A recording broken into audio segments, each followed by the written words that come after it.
Many years ago, in a quiet Indian village surrounded by green fields, narrow mud paths, and tall peepal trees, lived a young man named Raghav. The village was small. Everyone knew everyone.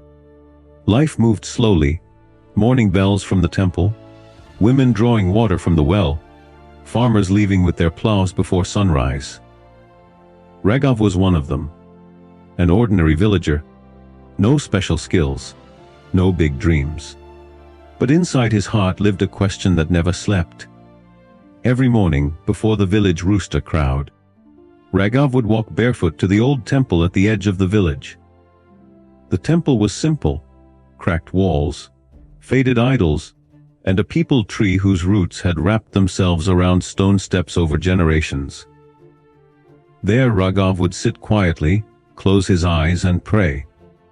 "God," he whispered every day, "please show me the right path. Please tell me what you want me to do." He prayed with faith. He prayed with hope. He prayed with patience. But there was only silence. Months passed. Then years. Raghav watched others move ahead in life. One villager got a good harvest year after year.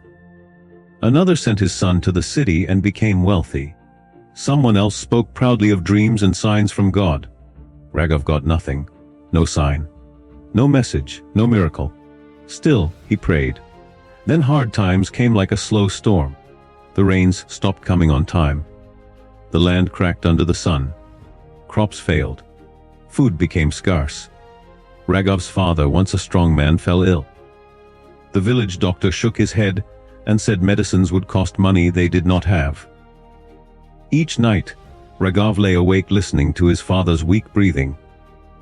"God," he prayed silently, tears soaking his pillow, "I am asking nothing for myself. Just help my father. Please speak to me." But heaven remained quiet. Silence hurts more than pain when you don't understand it.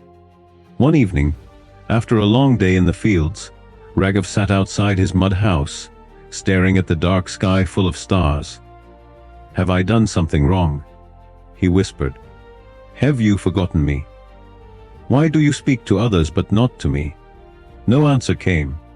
That night, for the first time in his life, Raghav did not go to the temple. Not because he lost faith, but because his heart was tired. The next evening, as the sun dipped low and painted the sky orange, Raghav walked past the village pond on his way home. Suddenly, he heard a faint sound. A cry. At first he thought it was his imagination. But then he heard it again, weak, scared, and trembling. Raghav followed the sound and found a small boy lying near the muddy edge of the pond. The child's leg was bleeding. He looked lost and terrified. "I slipped," the boy cried. "I can't walk." Raghav looked around. No one else was there. Darkness was slowly falling. For a moment he stood still. No sign from God. No voice from heaven. Then he remembered nothing else mattered. Raghav tore a piece of his own cloth, tied it around the child's wound, lifted the boy onto his back, and began walking toward the village. Every step hurt. The road was uneven. The boy was heavy. Still, Raghav did not stop. Raghav took the boy to the village healer and stayed there all night.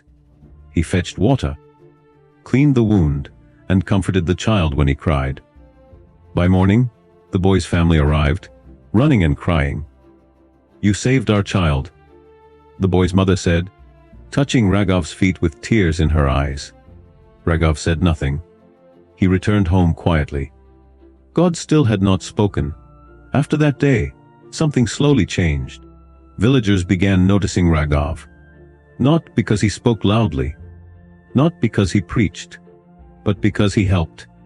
He guided travelers lost in the fields. He sat with old people who felt lonely. He carried water for those who could not walk. People began saying, "Raghav never asks for anything, but he is always there." Still, inside his heart, Raghav wondered, if this is my path, why didn't God tell me earlier?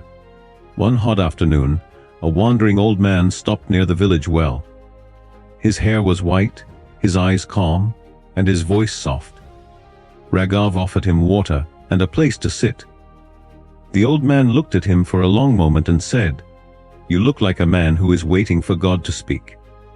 Raghav was surprised. "Yes, Baba," he said honestly, "I have waited for years." The old man smiled gently.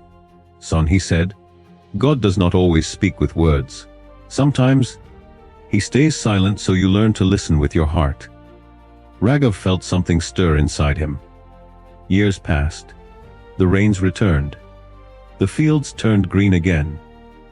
Raghav's father slowly recovered. One morning, Raghav went back to the temple under the peepal tree, the same place where he had prayed for answers all his life. This time, he did not ask anything. He simply folded his hands and said, "Thank you." And in that quiet moment, the truth became clear. God's silence was never rejection. It was preparation. If God had spoken too early, Raghav might have waited instead of acting. If answers had come easily, he might never have learned compassion. God had not ignored him. God had trusted him. Raghav lived his entire life in that village. He never became rich. He never became famous. But many lives became lighter because of him. Even today, elders tell the children, when God is silent, he is not saying no. When heaven is quiet, it is shaping you. Silence is not rejection, it is direction. Because sometimes, God does not answer your prayers with words. He answers them by turning you into the answer.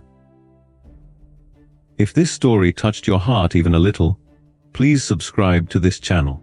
These stories are not just videos, they are reminders for tired hearts. Subscribe, so when life feels silent again, you are not alone.